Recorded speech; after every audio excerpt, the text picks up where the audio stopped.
March 3rd, 2024.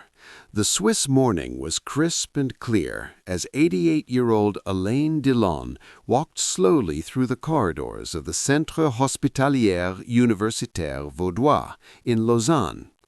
To the medical staff who recognized him, it seemed like a routine visit, perhaps checking on his own health or visiting an old friend. But what Alain was about to begin would touch the lives of everyone who witnessed it and challenge everything we think we know about fame, mortality, and what it means to be human. In room 347 of the oncology ward lay a 45-year-old man named Michel Rousseau, a construction worker from a small village outside Geneva who had been diagnosed with pancreatic cancer 6 months earlier. Michel had no family. His parents had died years before. He had never married, and his few friends had gradually stopped visiting as his condition worsened and the reality of his terminal diagnosis became undeniable. For 3 weeks, Michel had been lying in that hospital bed with no visitors, no flowers, no cards, no phone calls. The nurses did their best to provide comfort, but they had dozens of other patients to care for, and Michel's room had become a place of profound loneliness, the kind of abandonment that makes dying not just a physical process, but an emotional devastation. It was during one of Alain's own medical appointments at the hospital that he first learned about Michel. Dr. Catherine Dubois, Alain's longtime physician, had mentioned in passing how difficult it was to see patients die alone, how the emotional isolation often seemed to cause more suffering than the disease itself. "There's a man in the oncology ward," she had said quietly, 45 years old, terminal cancer, and in 3 weeks he's had not a single visitor. The nurses say he just stares at the ceiling most of the day. It breaks our hearts. Most people would have expressed sympathy and moved on with their lives, but something in Dr. Dubois' words struck Alain with unusual force. Perhaps it was his own confrontation with mortality at 88, or perhaps it was the recognition of something fundamental about human dignity that his decades in the entertainment industry had taught him to value. "What's his name?" Alain asked.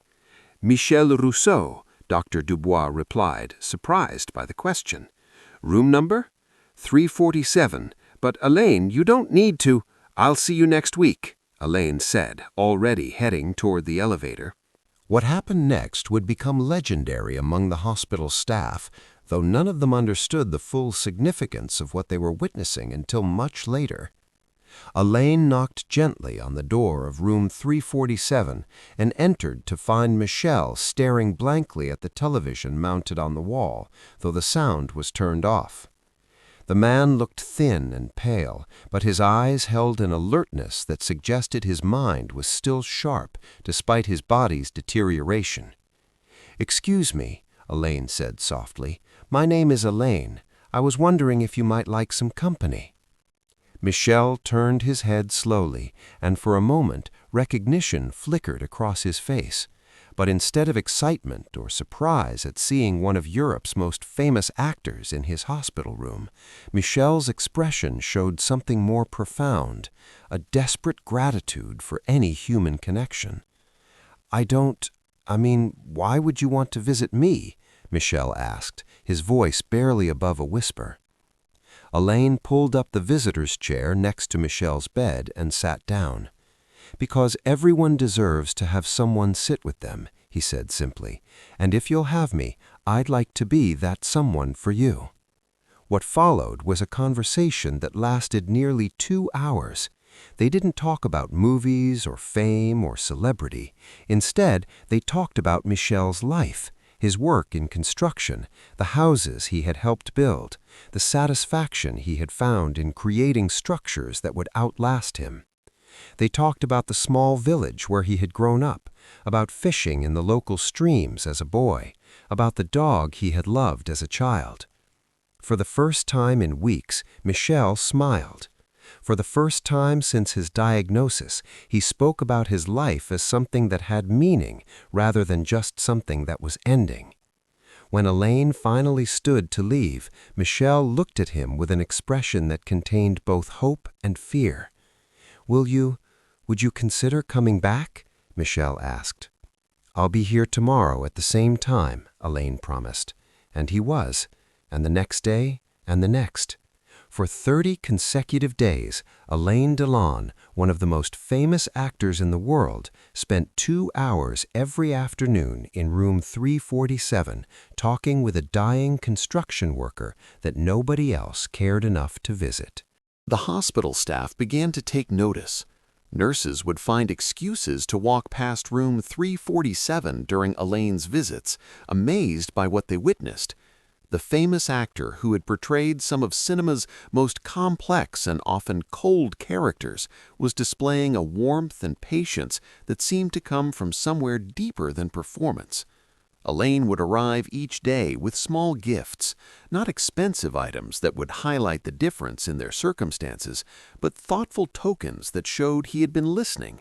A book of photographs featuring construction projects from around the world, a small radio so Michel could listen to music, a notebook and pen so Michel could write down his thoughts.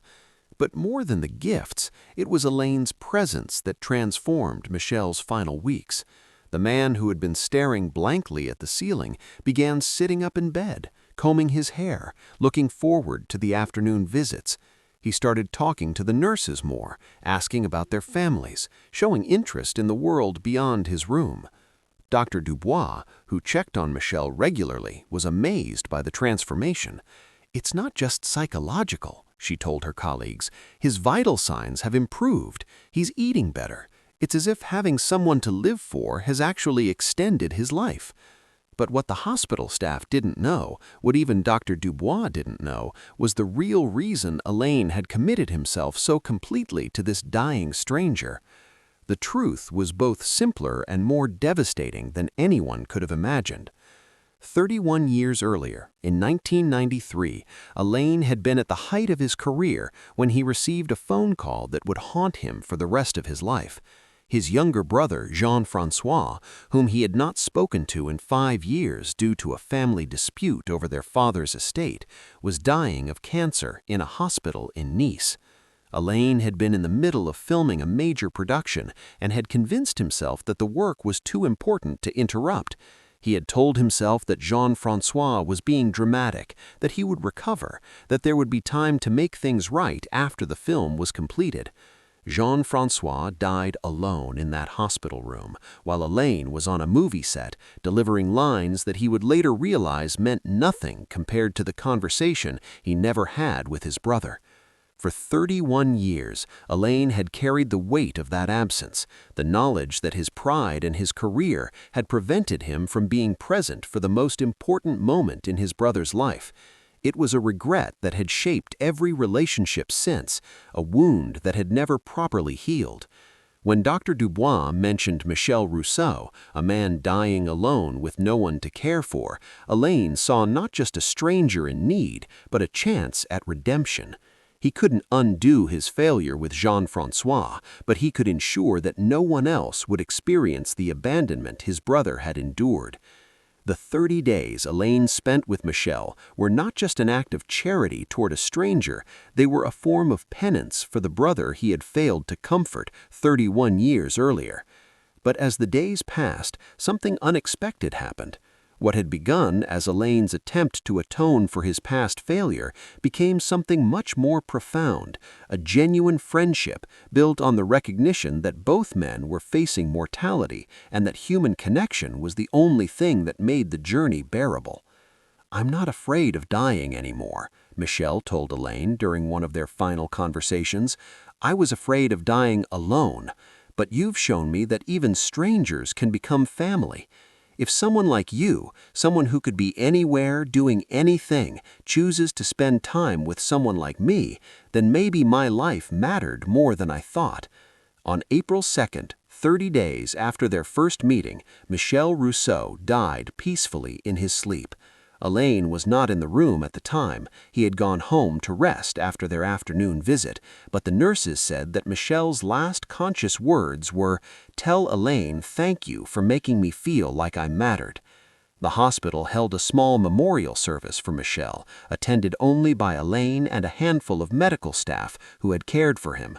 Alain spoke briefly about Michel's dignity, his kindness to the nurses even while suffering, and his courage in facing the unknown. But what Alain didn't mention at the service, what he had never told anyone, was how those 30 days had changed him as profoundly as they had changed Michel. Through caring for a dying stranger, Alain had finally found a way to forgive himself for failing his brother. Through witnessing Michel's courage, he had learned that true strength isn't about avoiding vulnerability, but about facing it with grace. The story of Alain's 30-day vigil remained private until after his own death later in 2024. It was only when Dr. Dubois spoke at Alain's memorial service that the full truth emerged. She revealed not only his dedication to Michel, but the deeper motivation that had driven his compassion. The nursing staff who had witnessed those daily visits described how they had been changed by watching one of the world's most famous men demonstrate that true greatness isn't measured by fame or wealth, but by the willingness to sit with someone who is suffering and make them feel less alone. Michel Rousseau's story became a catalyst for change at the hospital. A program was established to ensure that no patient would die alone, with volunteers trained to provide companionship for those without family or friends. The program was named the Michel Rousseau Companion Initiative, honoring both the construction worker who had died with dignity and the movie star who had helped him find it. But perhaps the most profound impact of those 30 days was on how people thought about celebrity and compassion. In an age when fame is often pursued for its own sake, Alain's final act demonstrated that the highest use of recognition and privilege is to notice those who have been forgotten and to use your presence to remind them that their lives have meaning. The construction worker and the movie star, two men from completely different worlds, had found in each other what we all ultimately seek, the assurance that we are not alone, that our lives matter, and that even in our final moments we can be surrounded by love. Dr. Dubois later said that she believed Alain's 30 days with Michel had been as healing for the actor as they had been comforting for the patient. He came to that hospital carrying 31 years of regret, she said. He left having transformed that regret into the most beautiful act of compassion I've ever witnessed. The lesson of those 30 days became clear only in retrospect. Sometimes the most important performances of our lives happen not on stages or in front of cameras, but in quiet hospital rooms where the only audience is someone who needs to know that they matter. The impact of Alain's actions rippled through the hospital in ways that continued long after both men had died.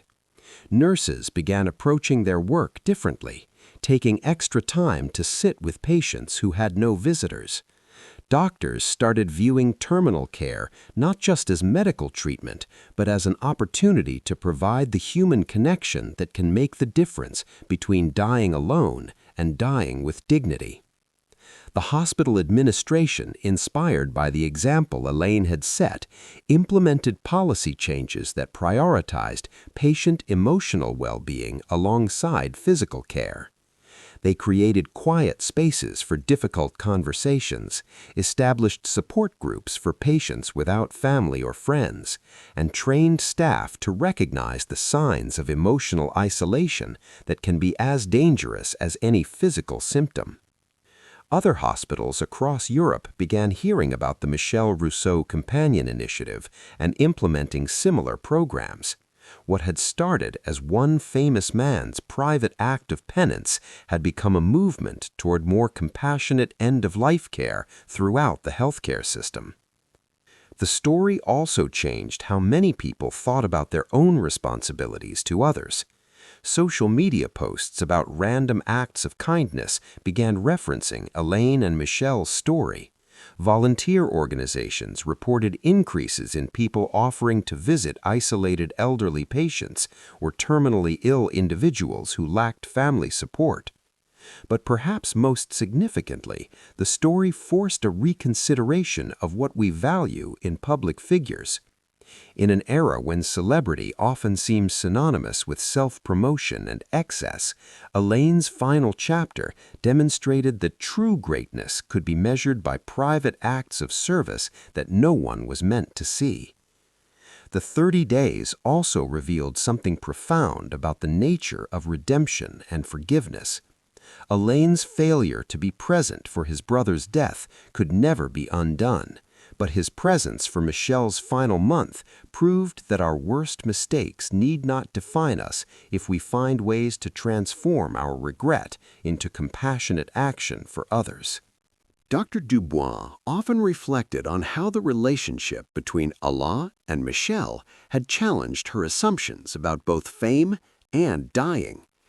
"I thought I understood suffering," she said in later interviews, "but watching those two men, one famous, one unknown, find meaning in each other's company taught me that healing can happen even when cure is impossible."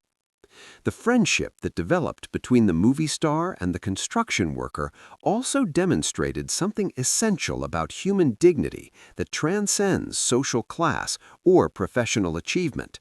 Michelle's stories about building houses had captivated Alain just as much as Alain's stories about making films had interested Michelle. Both men were craftsmen who had spent their lives creating things that would outlast them, and both found in each other a recognition of the pride and purpose that comes from work well done. In his final interview, given just weeks before his death, Alain was asked about his greatest role. Without hesitation, he said, "Sitting next to a hospital bed for 30 days, being present for someone who needed to know that he was not forgotten. That was the role I was born to play." When pressed about why this private act of compassion meant more to him than his acclaimed performances in classics like Purple Noon and The Leopard, Alain's response was both simple and profound. "In movies, I pretended to be someone else for the entertainment of others. In that hospital room, I was finally just myself, doing something that truly mattered." The interviewer asked if he had any regrets about keeping the visit secret for so long. Alain smiled and said, "The point was never for people to know about it. The point was for Michelle to know that someone cared. But if the story helps other people understand that we're all responsible for each other's dignity, then maybe it was meant to become public eventually." If this incredible story of compassion transcending fame and fortune has touched your heart, please subscribe and share this video with someone who needs to be reminded that every life has value and that the smallest acts of kindness can have the greatest impact. Tell us in the comments about a time when someone's presence made a difference in your life, because sometimes the most important thing we can offer another person is simply the assurance that they are not alone.